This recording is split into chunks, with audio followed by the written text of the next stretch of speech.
రాష్ట్ర వ్యాప్తంగా భారత విద్యార్థి సంఘం ఆధ్వర్యంలో సోమవారం ఆయా జిల్లా కలెక్టరేట్ల వద్ద ఆందోళన నిర్వహించారు. విద్యారంగ సమస్యల పరిష్కారానికి ప్రభుత్వం చర్యలు తీసుకోవాలని డిమాండ్ చేస్తూ ఎస్ఎఫ్ఐ రాష్ట్ర కమిటీ పిలుపు మేరకు సోమవారం కాకినాడ జిల్లా కలెక్టరేట్ వద్ద ఆందోళన నిర్వహించారు. ఈ సందర్భంగా ఎస్ఎఫ్ఐ కాకినాడ జిల్లా కార్యదర్శి గంగా సూరిబాబు మాట్లాడుతూ విద్యారంగం ఎదుర్కొంటున్న సమస్యలు వివరించారు. ఈ కార్యక్రమంలో పెద్ద సంఖ్యలో విద్యార్థులు పాల్గొన్నారు.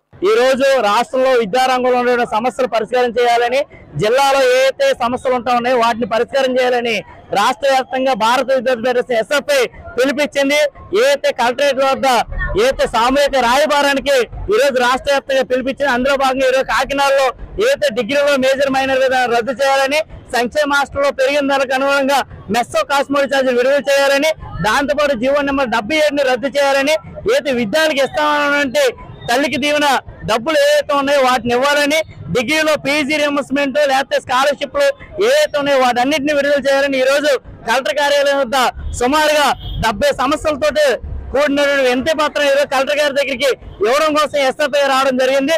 సమస్యల పరిష్కారం చేయడం పక్షంలో భవిష్యత్తులో ఉధృతం చేస్తామని ఎస్ఎఫ్ఐ ఈ రాష్ట్ర ప్రభుత్వాన్ని హెచ్చరిస్తా ఉంది.